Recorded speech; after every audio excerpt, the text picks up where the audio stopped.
In today's live stream video, I'm going to discuss with my guest not putting all your eggs in one reselling basket. He'll share us tips and strategies to help make us more successful and profitable resellers.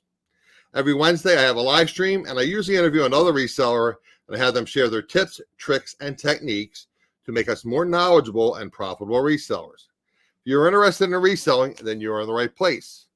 Guys, just going to pop in the chat, say hello to a few people, and thank my moderators, and we'll get right to the nitty-gritty with my guest. He's a very experienced reseller who's been on the channel before, and I'm very fortunate to have him on. So I just want to pop in the chat, say hello to a few people. Sharon and Randy, thank you so much for being here and moderating. Mike, Flipping Goodies, I hope you're well. I know your store seems to be doing really well, so I'd like to have you on one time and maybe do a quick tour of your store and explain to us why you got involved with the brick and mortar, just a little bit about your store. So, and I believe that's about all that's in right now. Of course, my guest is here. I'm sure the chat will be filling up very shortly. Guys, like I said, we're going to try to keep it right around an hour. Chris has blocked out an hour for me, so I'm very fortunate to have him for an hour. So we want to keep it to right around an hour. So if you have any questions, guys, like I said in the past, please just put a capital Q and maybe question marks after it as well, so it makes it easier for me and also my moderators to spot the questions. So if you have any questions for my guest, Chris, the Thrift Shop Hustler, please put that in that format, and it'll make it easier for us. Here's my guest, Mr. Chris, the Thrift Shop Hustler. Hey, Adam, how you doing? And happy holidays, happy Merry Christmas, Happy New Year, Happy Hanukkah, all the holidays. Glad to be here and excited for today's show. And welcome Absolutely. to all the guests. Yep, welcome to all the guests. Exactly, all the people in the chat. Guys, we have a list of things we're going to talk about, and we'll get into kind of like the meat and potato. It's going to be like a general reselling discussion. Chris and I were just kind of spitballing some topics we wanted to cover, and it's getting near the end of the year, and some tips and things that he suggested we can do to help improve our business. And we'll also talk a little bit about the various e-commerce platforms and his experience. Why don't you give me like I said, some people may have not seen you on the channel before. Why don't you give me like a 1 minute description of your reselling background, how you got started in reselling, and how long you've been reselling? Sure, everyone. I'm Chris, the Thrift Shop Hustler. I'm on YouTube. I am the e-commerce manager for the American Cancer Society. I help run their eBay charity page. I have a wealth of experience. I've been on eBay since 1995, and I've been a reseller since I was 8 years old. Started with baseball cards and worked my way through action figures, comic books, collectibles, you name it. I've sold it, and I don't like selling clothes. Okay. I like that. I like that idea. I like selling clothes. Well, like I said, I want to get more into selling hard goods. So, I mean, look, I tell you people all the time, do what you have opportunities. If you have opportunities to good clothing, great. We're actually going to talk a little bit about clothing and some of the opportunities you can have if you find some higher end clothing. And I'm going to mention periodically, Chris is running a sale at the American Cancer Society store. So I know people pop in at various times during the show. So I'm going to have Chris mention it several times in case people pop in at different times. So why don't you just mention it right now at the beginning of the show, a little bit about your big sale you're running at the store. Sure. So we're having an end of a year sale on Friday, and that's going to be starting Friday, 50% off Friday and Saturday. So if you're looking for some good deals in our store, thank you for Sharon for posting that link. It's in the chat. So if you want to check out our store, you want to go ahead of the sale and maybe send us a best offer, you can do that right away. You can do that today, but proceeds go to the American Cancer Society to help fight cancer. And so thank you, Adam, for bringing that up and posting that. And it's also in the description below, guys. So if you're watching the video and for whatever reason you can't find the link in the chat, I also have it in the description below. So again, this Friday, and what is Friday, the 11th, 12th? Yeah. 10th. Friday's the 10th. There you go. Friday the 10th. Okay, so sometimes the days just all run together. Yeah, no kidding. And we have about 1,500 items that are on the store. So the majority of those will be on sale. There'll be some auctions and some fun things to check out. And you also get things donated from some of the movie studios and et cetera, right? Oh yeah, there's some of that stuff on there. Most notably, Alex Trebek's suits that he used on Jeopardy were donated to us earlier this year. Awesome. And we had a really nice sale, and we still have a few of those left. So if you want to go and check that out, you can own a piece of television history today if you wanted to. That would be tremendous. That would be like, if you're into that collectible things, that would be tremendous. And they come with a certificate of authenticity, and they're probably one of the coolest and saddest too. Alex was such a tremendous inspiration to so many Yes. people and such an amazing television show host. And to actually have 22 of his suits right here in my office for many months was kind of interesting and very special to me. So yeah.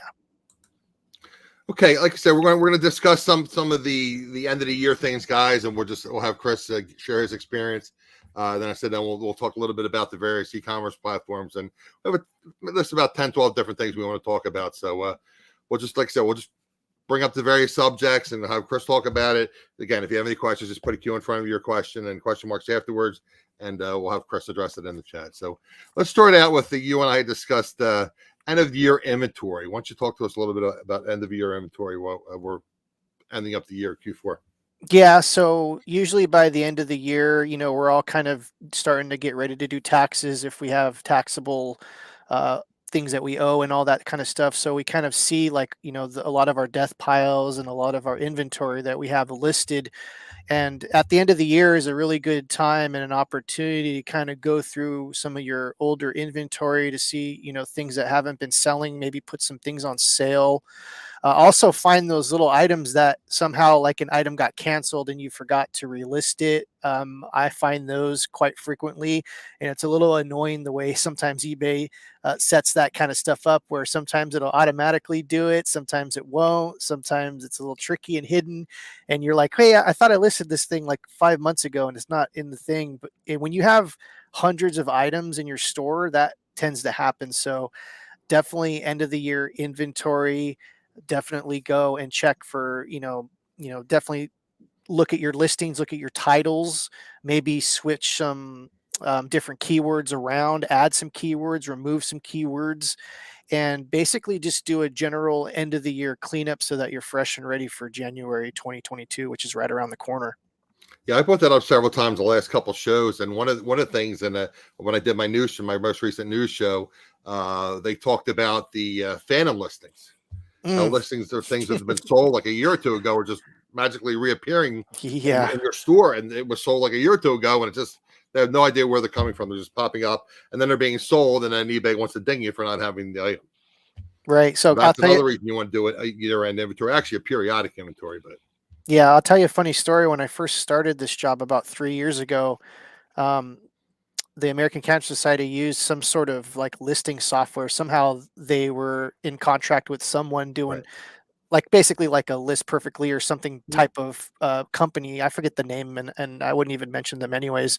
But when I came in, they were using that software, and it was like listing stuff that was sold like months ago, and it was causing all kinds of problems. So that was like one of the first things that I had to solve coming in right. as a new manager here, and we just cut those ties right away. And so those when I hear like those phantom listings, like it reminds me of how much of a mess it was when, Yeah. we'd sell some jewelry and we couldn't find it, and that's because it was sold like 9 months ago, and eBay would only store like the listings for like 9 months. So we would be like, what? Where is this item? Did we lose it? And then to find out, it was sold like 10 months ago. So yeah, I hear you. Now you were saying another thing we discussed was end of the year tax prep. So why don't you just give us a little, basic synopsis for that? What would you recommend as far as that? Yeah, so really quick, full disclosure, Adam and I are not tax experts, so this is not tax advice. If you have any tax questions, or if you hear anything that we say, definitely run it by your CPA, someone that is professional. And like this is not professional tax advice. So, end of the year taxes, most of us will have to pay them, especially if we've reached certain thresholds in our business, especially if you get the 1099Ks and all those kind of fun things. When you reach a certain level, you have to report all that stuff. So looking for deductions. A lot of people don't know that if you have an eBay business or if you have any type of reseller business, Etsy, Amazon, you are considered a small business, and therefore you can use the tax code to your Mhm. advantage. You can use all kinds of deductions, and there's a lot of legal deductions that would actually pretty much surprise you. So, like I said, there's lots of videos, there's lots of CPAs out there, but one of the things to do for tax preparation is kind of uh, save all your receipts. Definitely go back and look at the different things that you might have purchased for your store. If you purchased any new labels, label makers, scissors, like any things that you use for your business, Tape you can dispensers, packing supplies. all that stuff. It's not just your cost of goods. Track your mileage. Get Mileage IQ or an app or something. Track your miles. Because when you're traveling, again, we're not tax professionals, but when you're traveling between your thrift stores, that's a write off. Yeah, absolutely. I mean, if you had any business meetings, you can write half of those lunches off for that. There's a lot of crazy deductions that you can take that most Your people internet, don't if you have know. internet service, a portion of that, obviously you can't deduct your full internet service, but you can deduct a portion of that for your business. You can deduct portions of your home. So let's The say home you, office is tricky, but I would talk to a tax yeah, professional about right. that. I mean, it's as easy as kind of the square footage, and then you kind of do Right. the percentage off of your mortgage. So if you pay a certain Mhm. amount every month for a mortgage, you can take a percentage of that as your small business. But it has to be used as your business. Storage facilities could definitely be written off. Anything that you really use for your business. And one of the things for me is back when the 1099Ks became a thing with PayPal, because before many years, PayPal and eBay, they didn't issue you any 1099s. You were just basically, internet money was just considered, just regular income, and then you had to pay taxes on it. But Right. ever since then, the very first year that PayPal issued those 1099Ks, um, I got a $30,000 bill from PayPal saying, you owe $30,000 in taxes.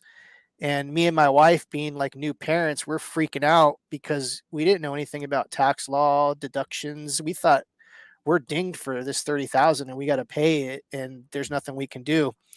And so we were able to contact, a CPA and get all of our stuff. And we were amazed of how many things you can legally write off for your business. And basically our tax burden wasn't that 30,000. I don't remember what it was, but it definitely was not even close to that. So I know most people don't want to hear about taxes. They just want to hear about reselling. So, but it's part of getting ready for the end of the year, getting all your bank statements together.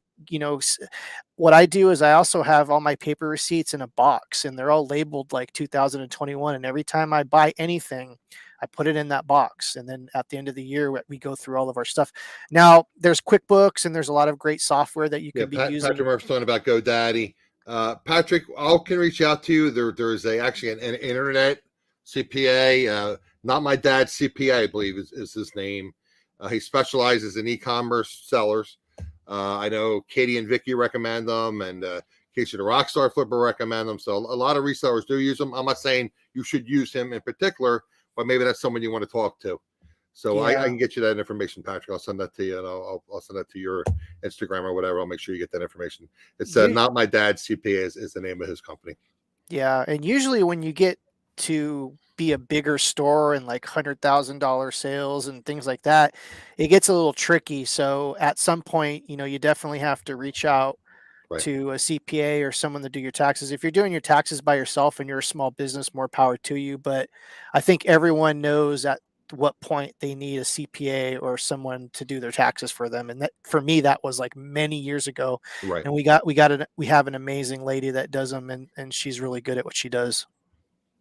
Yeah, guys, I'm just going to bring this up. I was, I should say misinformed. I misunderstood is what I should say. I thought the new reporting requirement for 1099s was for 2021. It's actually for 2022. So I'm just going to bring that up on the screen, guys, and share that. And I'll take 3 minutes, 4 minutes to go through that, just so you guys know, if any of you are not familiar with it. There's going to be a new requirement that anything over $600 or above is going to be reported to the. Why did I do that? $600 or above is going to be reported to the IRS at a 1099. So let me just bring that up, guys, and we'll do that, and I'll share that with you. Which is interesting because, to my knowledge, to my recollection, before it was $20,000. It was. I'm going to go through that. Let me make this full screen, guys, and you can see a little bit better here. Okay. I'll just, if you want to just read along with me. Okay, this is from eBay's for Business, the seller news team. It says, we wanted to share an update about a change to the federal tax reporting legislation that will impact people who sell on any online marketplace, including eBay. Here's what changed. As of January 2022, the IRS will now require all annual online sales over $600 to be reported using Form 1099-K, which Chris just mentioned. This requirement previously only applied to sellers with at least 200 transactions and over $20,000 in sales each year. This change will impact your 2022 sales and your 2023 tax filing. It will not apply to your 2021 sales and your 2022 1099-K tax forms. Then they get into a little bit about what the issues are and everything. It says here, many sales on eBay aren't taxable. So if your sales are over $600 threshold, it doesn't necessarily mean you'll be taxed on those sales. Only goods that are sold for a profit are considered taxable. So you won't owe any taxes on something you sell for less than what you paid for it. For an example, if you bought a bike for $1,000 a few years ago and then sold on eBay today for $700, that $700 you made generally would not be subject to income tax. Again, guys, I'm not a tax accountant. I'm just bringing this to your attention. So just be aware, even the casual seller now is going to be getting a 1099 form, 1099-K. I share this in the Facebook group, my Facebook group, Reselling Rhythms. I try to, anything that is interesting as far as reselling, I try to post that in the group. So if you're not a member of that group, you might want to consider checking into that. Again, I post periodically, news and things I feel that are affect us as resellers. So again, as of 2022, even the casual seller, more than likely, $600 is not a lot of money, will be receiving a 1099. Again, you can offset that. Like I said, if something costs you more than that and you sell it at a loss, technically it's not taxable. Again, you have your cost of goods sold, you have your eBay fees, you have your store subscription fees.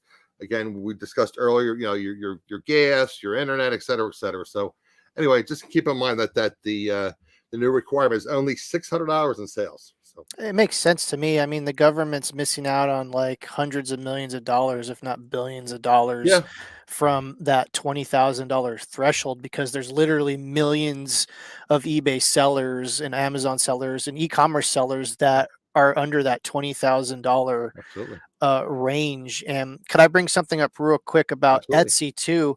I just got a notification from Etsy. I sell print on demand shirts there. They're requiring everyone to fill out the tax information, so your social security card or your social security number or your EIN number, or else you're going to get suspended from Etsy next year sometime. So they want you to be fully compliant with that, or you're going to lose your Etsy account. If you have an Etsy account, you should have got that email. If you didn't, definitely look into it.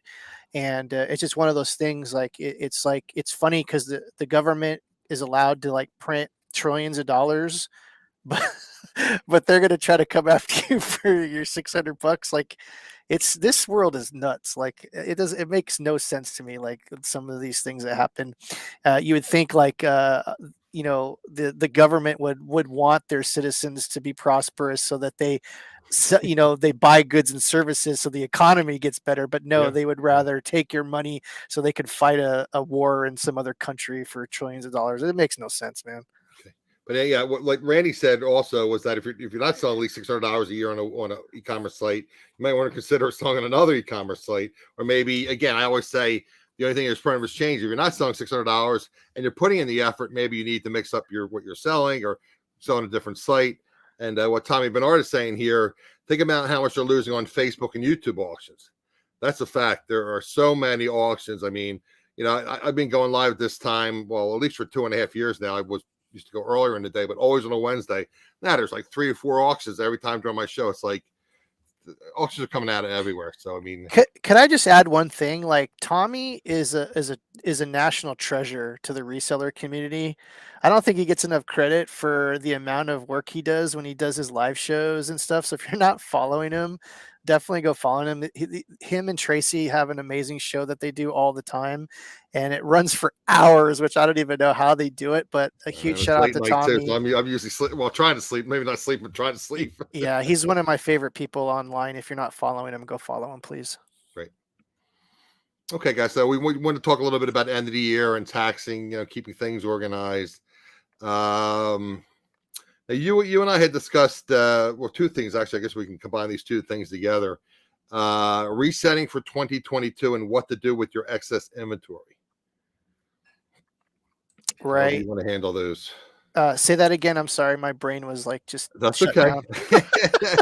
I don't know exactly sure we're going to incorporate, but you talked about resetting for 2022 and also what to do with your excess inventory. If you want to wait for excess inventory, we can talk about that later because we're going Oh to talk about yeah. different platforms and So yeah, resetting for 2022. I mean, it all comes down to the whole like New Year's resolutions and organizing your stuff so that you're ready for 2022. You know, if your stuff's a mess, it's a good time to get reorganized so that you're fresh, ready to go. And also, I mean, here's one of the things that I learned like not that long ago, maybe the last few years, is if you have a bunch of like death piles and in inventory that hasn't sold, like you could like donate that stuff and get a tax write-off that's right up before there. the end Yeah. of the year. Yeah. So if like you have a pretty huge tax burden, why don't you just go and take a lot of that stuff that's just has value and go donate it to a local charity? You know, as long as they give you a little slip. I know that Goodwill does. We do that here at the American Cancer Society too. And so, you know, resetting your inventory, that was probably one of the biggest things for me is, you Right. know, if you feel like you're going to have a big tax burden, you got a bunch of death pile stuff that, or not death pile, but stuff that hasn't sold all year, you know, go ahead and donate it to someone that could probably use it and, you know, use that as like a nice tax deduction and everything. So, you know, definitely resetting your store. You know, we've talked about this before a million times about going through your listings, just refreshing it, starting fresh, even like just removing everything and starting line by line, going through every single thing. I mean, if you got like Ending 4,000, and restarting sometimes. I mean, you get so yeah, many listings now with the store subscriptions. and It's crazy. but I'm not talking about like a 5 minute like end and restart. I'm talking like literally ending everything and then going line by line. Individually with each listing. Okay. Yeah, it might take you a couple days, but it'll be worth Right. it. You'll find out like A, that your prices are too high, and B, you have stuff that's not even going to sell. Like it's not even worth even having it in your store. I can't tell you. I had a postcard business that I ended quite recently, and just things would be relisted all the time. And like I would look at it, I'm like, this postcard that I would try to get like $3 for has cost me probably like $8 in listing fees by relisting itself every like 30 days. You know what I mean? So New Yeah. Year's resolutions should definitely be in the reseller kind of thing too. December's here. Let's get through holidays and all that. Enjoy time with your family because that's important. But get also ready for first quarter because first quarter is usually the slowest quarter. So that's the time that it's good to hustle because fourth quarter, basically the profits and the sales just naturally come in. But if you hustle during that first part of the year, that's when you're really going to see growth over the long time of the year. Right. So, Right. So set yourself goals and write them down. Just don't say I'm going to do this. Write it down. oh, sure, Simple. have Simple. I mean, goals. I had it handy here somewhere. I have a little blackboard, a little dry eraser board, and make listing goals, make dollar sales goals, and then track it. Absolutely. I can't tell you how much like setting goals, like really gives you something motivated and do them like Right. high. Like, don't just have like these little, like kind of, you know, rookie kind of minor league goals. Have these major like goals that you're just like, there's no way I can do this. But if Mhm. you set that goal high enough, chances are if you really, really, really concentrate on it, you can probably hit those goals. Yeah, it's and again, and I tell you, people sometimes are my own worst enemy. But what you just said about redonating things, if you have, I've been sitting on some women's jeans for like over 2 years, 2.5, 3 years. I'm going to just donate them to like the homeless shelter or somewhere. I'm not going to donate them to Goodwill. I'll donate them to a homeless shelter. If they want to donate them to Goodwill, let them donate them to Goodwill. But maybe they can put it to use. Maybe people need. I mean, everybody wears jeans, right? Right. Exactly. And I So mean, if they if you don't have can, clothing, I mean, I know his Salvation Army is very good about doing that. Trying to redonate it and help the charities. And when they get new toys in, Randy had told me about this. They actually pull the brand new toys out of their inventory, and they don't sell them. They actually donate them to charities to help the children at the holidays get gifts. Absolutely. So That sounds great, great. great, great charity. Like Goodwill, yeah. Yeah, say what you want. You know what's funny is I just realized the other day that Goodwill refreshed their website, their shop Goodwill. It's a whole new website now. I don't know if you ever shop on there. I don't, but I'm gonna have to get into it a little bit more. And I was talking to Randy earlier today, my moderator, and we were talking about some of the boxes. You can buy a box from Goodwill. I think they're called the Blue Box. Oh yeah, but Uh, I'm talking like, you know what's funny you're talking is about Shop Goodwill, right? Yeah. shopgoodwill.com, they redid their site. I've actually found really good deals, and the thing is shopgoodwill.com was the biggest kept secret in reselling for years. For years. Yep. And I mean, now people, a lot of people still use it now, but if you're into very specific bolos, Yep. you would be surprised. I'll tell you a great story. Like, I found like these old vintage Redline Hot Wheels there one time in a lot of it was a box of cars, right? And it was just it had the weirdest title.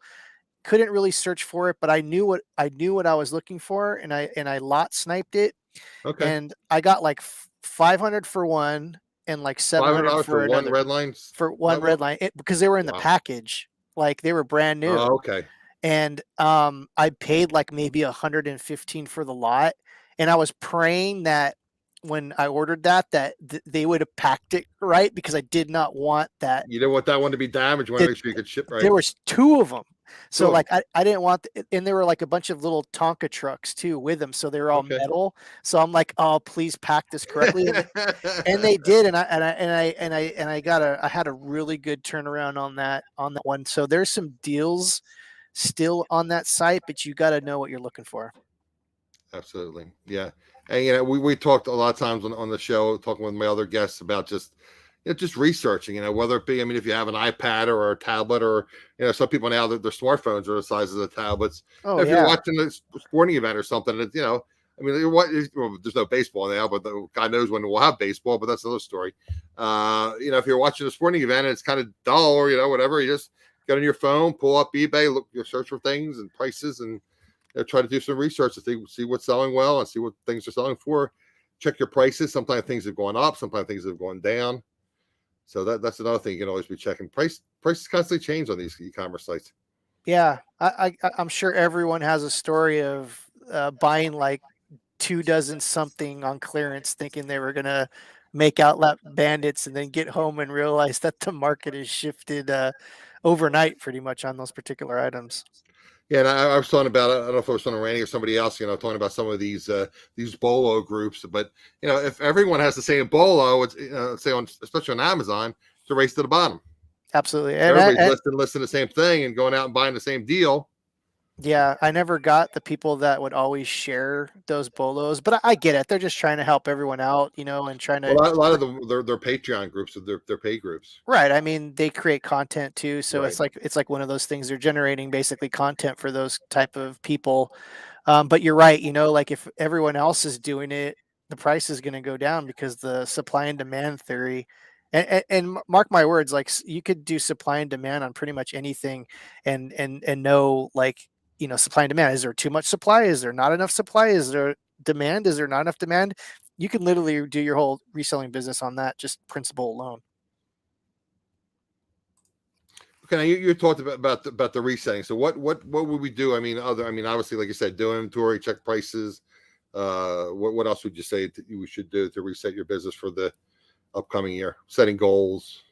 I would say also kind of see what's kind of trending, like see what other kind of selling platforms, like, we talked about not putting your eggs in all your baskets, like Right. kind of like looking to other things that you might have. Expanding your opportunities to sell on other platforms. Yeah, like kind of stepping out of your comfort zone. I don't like stepping out of my comfort zone. I'm a very much a creature of habit.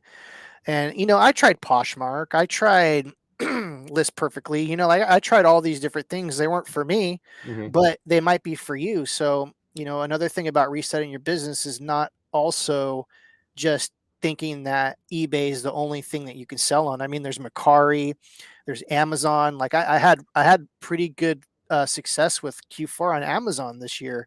And to be honest, for the first time in my life, I've been on eBay since 1995.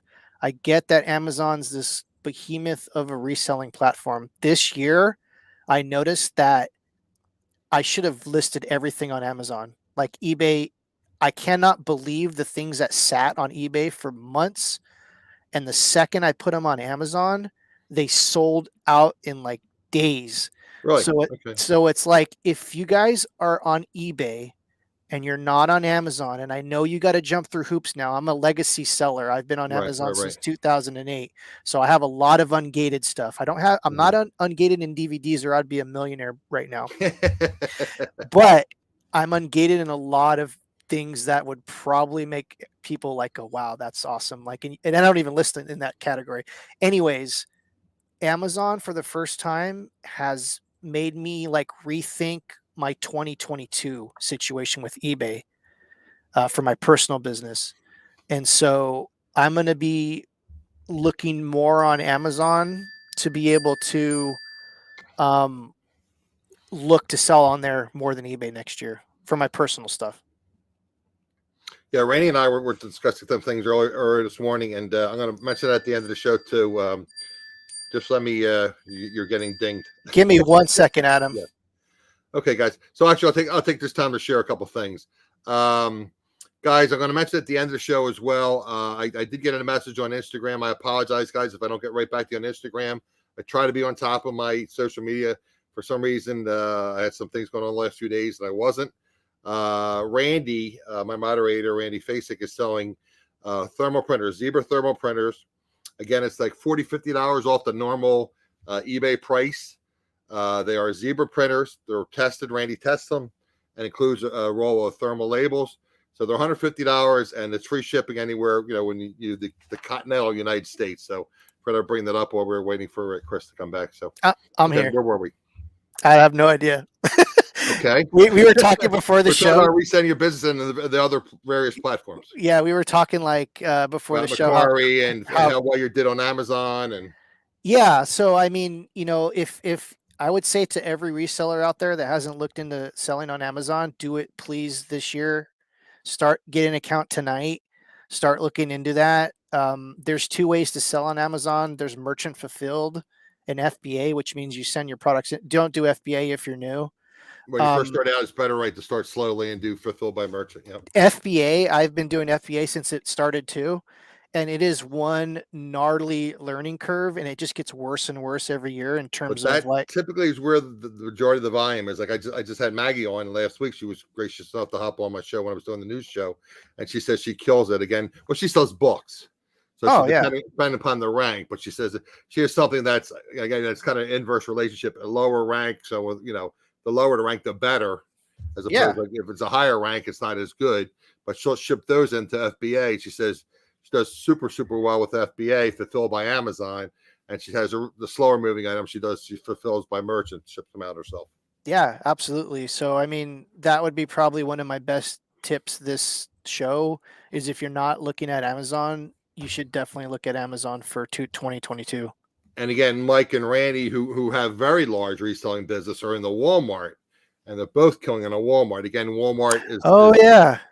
Yeah, you have to be kind of granted access to that, and I understand. Right, you have to apply and be granted. Right, and that's a whole process too. I mean, if you can do that and you have the inventory, more power to you, because there's a lot of collectibles that if you go on Walmart.com and you search for collectibles and you're in that program, your stuff's going to pop up. And now Kroger is getting involved. Oh goodness, I don't think we have any Krogers here in California. Yeah. Pardon me? I don't think we have any Krogers here in California. Yeah, I think it's a Midwest company, but Randy said he's been approached by Kroger and he's been researching it. So it's another. I mean, there's a lot of competition out there. Like Randy posted earlier, there's 150 e-commerce sites out there. Yeah, it's crazy. I mean, we don't know about 2/3 of them, but yeah, some of them might take off. I mean, when I started eBay in 1995, actually, I started eBay before that, or I started selling online before eBay was even a thing. And there was 2 auction houses before eBay. And a lot of people don't know about this. Yahoo had auctions, right? No. This was even before Yahoo. Okay. Yahoo came actually after eBay. So let me just give you guys the history of online auctions and online selling marketplaces. In like 94, there was a place called, it was like ubid.com, and there was another site, and they were similar to eBay. Basically, eBay ripped these companies off. And in 1995 is when eBay was created. Now, why eBay became the leading marketplace of e-commerce is their listing fees were cheaper by like 2 cents. So on Ubid, it was like 5 cents to list something. And on eBay, it was 3 cents to list something. And so a lot of people started moving over to eBay because there was free like ending fees too. The fees were just better. So everyone moved over to eBay. Yahoo started in 1998, and I had a really good business selling Pokemon cards and baseball cards on Yahoo auctions, and then they ended in like 2001 or something like that. I think they were bought out by a company bought Yahoo out, and then they just ended those auctions, and then eBay became Okay. the cream of the crop, and PayPal came in and all that kind of stuff. So anyways, that's a little bit of a history of eBay and selling platforms, because there was stuff before them. Right. Johnny was questioning how everyone's sales are. I guess it really depends. I mean, I'm hearing, mixed reviews. I'm hearing some people are still killing it.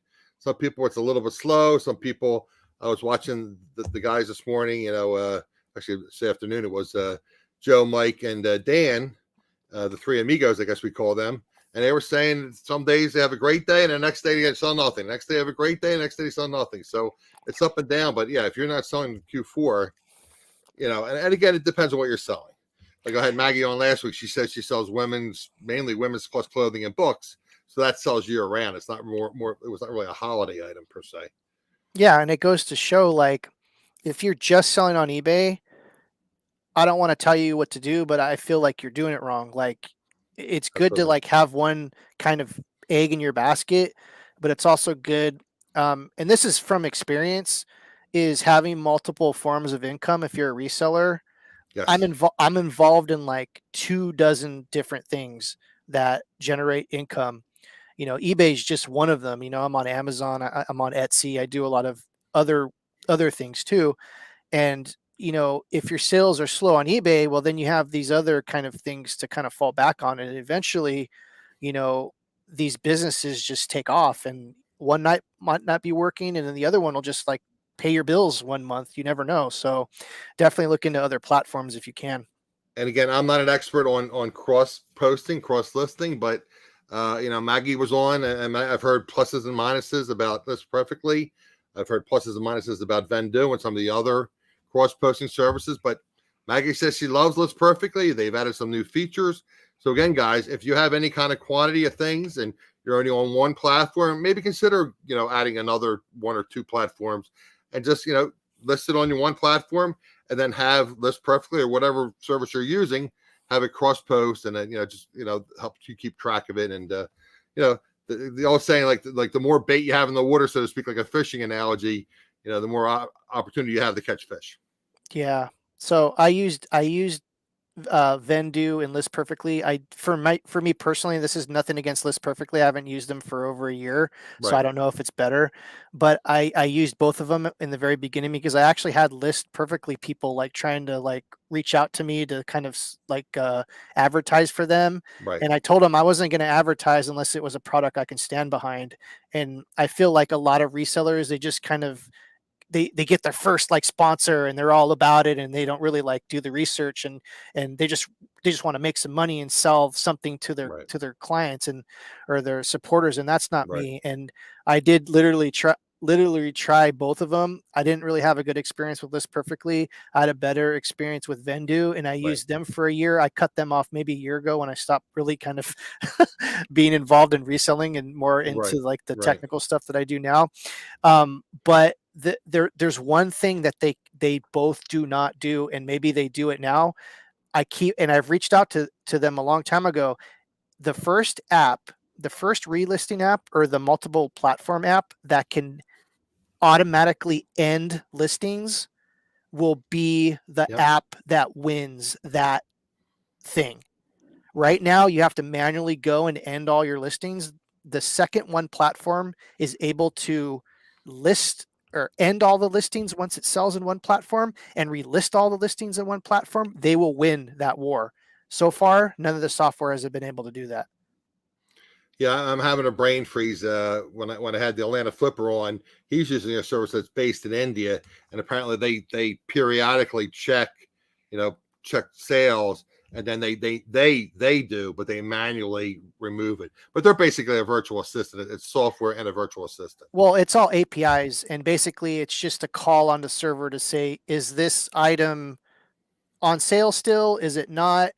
And then having the permissions via, I don't know how they would be able to do it, to be able to switch those, remotely off and on. Right.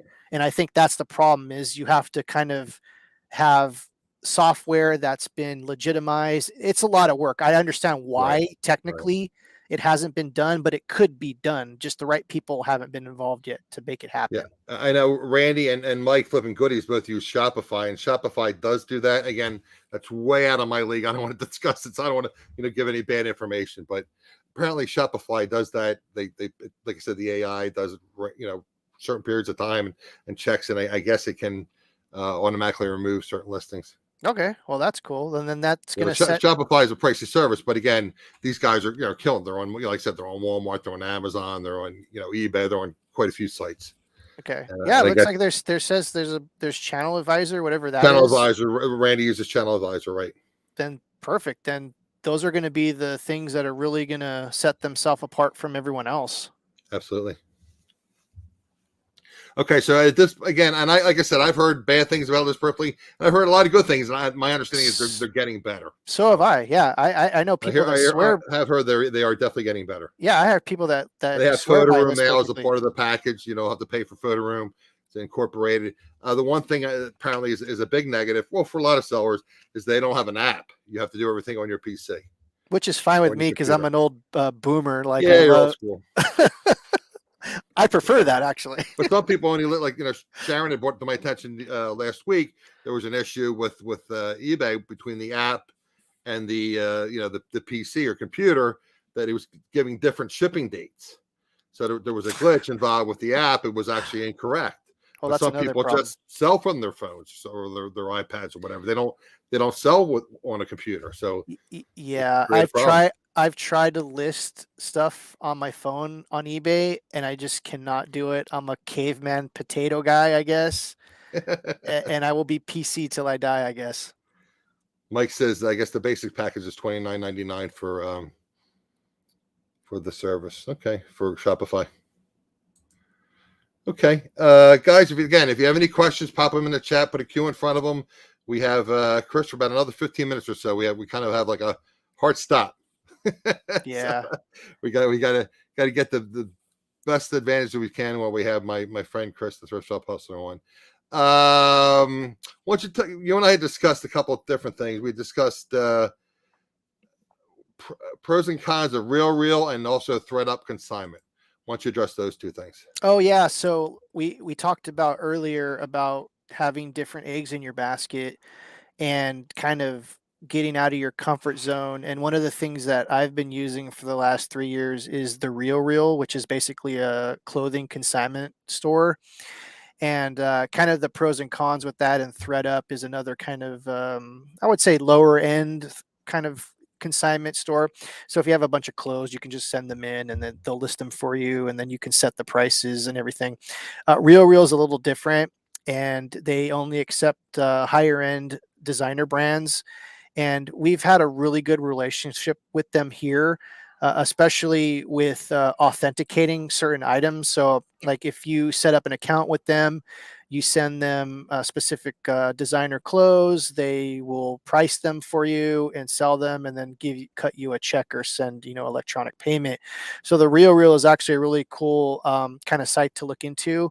A little bit of the drawbacks, and this is not going to be for everyone. Real is more set up for different individuals, more like not resellers, but more like women and men that want to clear out their closets of designer clothes and they don't want to deal with listing and taking photos. So Real has a little bit of a niche. It's not going to be like you're a reseller and you're going to profit like majorly from this.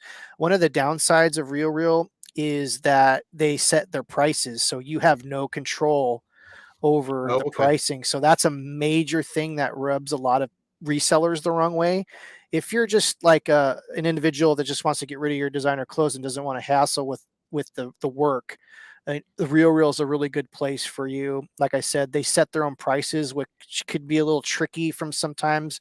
Though, in my experience using them over the last 3 years, they have very competitive prices, which means that they're not just going to sell your $1,000 Louis Vuitton bag for $100.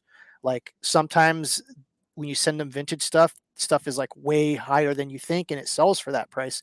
And then they get their cut and you get your cut. So that's the real. I definitely highly suggest people looking into it if you do come across like high-end designer stuff from time to time. It's another option where you save yourself a ton of time. They do all the work, they just cut you a check, yada yada. ThreadUp is another situation like that. They do ThreadUp is kind of like the similar thing where you send stuff in and you could do the pretty much the same thing, but they accept like a variety of other brands that RealReal doesn't.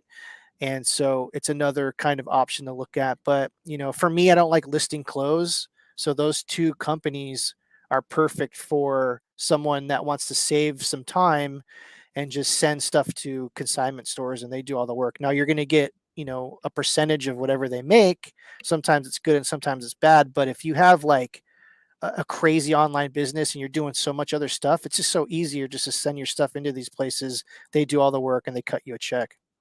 They said Real authenticates the high end designer clothing as well. Yeah, so that's one of the major things that we like is there's basically here a lot of the stuff comes through me first, and I've kind of gotten pretty good over the years of kind of looking at something and being like, this is Telling fake. if something's counterfeit or not. Yeah, so like a lot of the stuff that we're like unsure about, we'll just send it into them. Now they used to authenticate them before, and now they'll just send them, kick them back, and say that they're not sure, They're not which sure. usually means that it's not More than authenticated. likely, it's not right. Yeah, because I don't know about like what exactly happened, because I could imagine they got into legal situations Right. where they maybe sold something that was not genuine. Gotcha. And so it's just easier for them to just kick it back now and say that it's not accepted instead of saying it's not authenticated. So that's one of the major changes that has happened over the years. But they're pretty good at like if it's real, they're gonna keep it. Hence the real like name. Like I'm they're more trying to off. figure out where that real came from. They're more like these. Duh. Yeah, so I would say like if you're finding a Louis Vuitton at Goodwill, chances are it's probably not Yeah, real. right. And how Louis Vuitton you find a Goodwill, and there's no reason for them to be a Goodwill. So obviously, 99% of them are fakes. Yeah. And So, probably the anyways, ones that that's aren't fakes are probably pulling out and selling it online. yeah. So that's my spiel on that. It's one of those things where the main topic of this show is not putting all your eggs in one basket. 2022, definitely kind of look into these other things to kind of broaden your horizons as far as a reseller, because you never know, you might be the king of real one day and not even realize it, or queen. King or queen, right? Well, like you say, consider, like I said, consider using cross-listing software. I mean, we're not going to recommend one particular one. Consider, expanding to Amazon and maybe starting out with, fulfilled by merchant as opposed to fulfilled by Amazon. Consider adding Mercari. Consider adding Facebook Marketplace. I mean, Sharon does very well with Facebook Marketplace. I've heard a lot of pluses and a lot of minuses about Facebook Marketplace, but Sharon's doing a tremendous job with Facebook Marketplace. So I guess you don't know until you try it. Yeah. For me, like Facebook Marketplace wasn't for me just because I know that you can list stuff and ship stuff now. Yes, that's kind of what's to take them to the next level. Right. So when I was doing it, it was like you had to meet these shady people in a shady neighborhood, and like I don't like Pro tip: if they don't want to meet you in front of the police station, right. better off not selling it to them. And I hate to say Oh, I this, got a warrant. Okay. right. I mean, I'm not a fan of people as it is, so it's like Right. going to meet people in person. I'm Yeah. kind of like an introvert. I know it's hard to believe that, Adam, but I don't like social situations at all. So it's just the fact of the anxiety of just meeting a stranger somewhere, even if it's in front of the police, and even if it's like an upstanding citizen. And it just, Right. to me, the whole situation is just, I don't like it. Well, apparently now, I haven't gotten involved in it, but apparently now there's like QR codes and things, and if somebody pays for something, and then they scan your QR code, and somehow it's approved. I don't even know how it works. I guess I should Oh try yeah. to look into it. You know what? eBay does that now with local pickup, Right, with and local pickup. Yeah, I'm and not it's exactly nice. sure it works.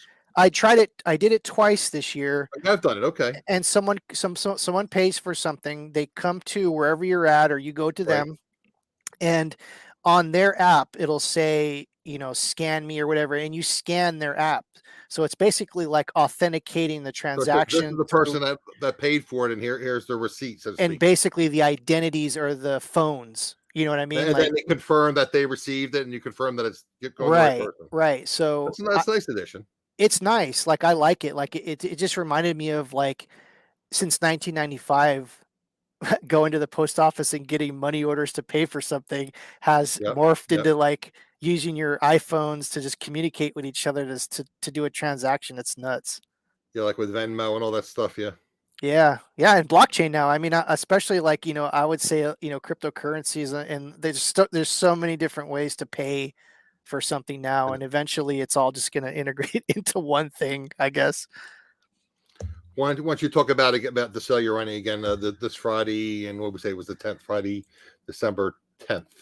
Yeah. So again, thank you, Adam, for reminding me. This Friday, at 9 a.m., we're going to have a 50% off sale in our eBay Discovery Shop American Cancer Society store, where there's going to be 50% off pretty much the whole store. So definitely go and check out that. It's going to run through Saturday. It is our end of the year sale. So definitely check that out. There's a link in the description right now. So if you want to go and actually preview what we have and send us the best offer, or at least look at some of the stuff that we have, and maybe wait till Friday to see if you can get some good deals, definitely check that out. The proceeds go to the American Cancer Society and helping to fight, save lives.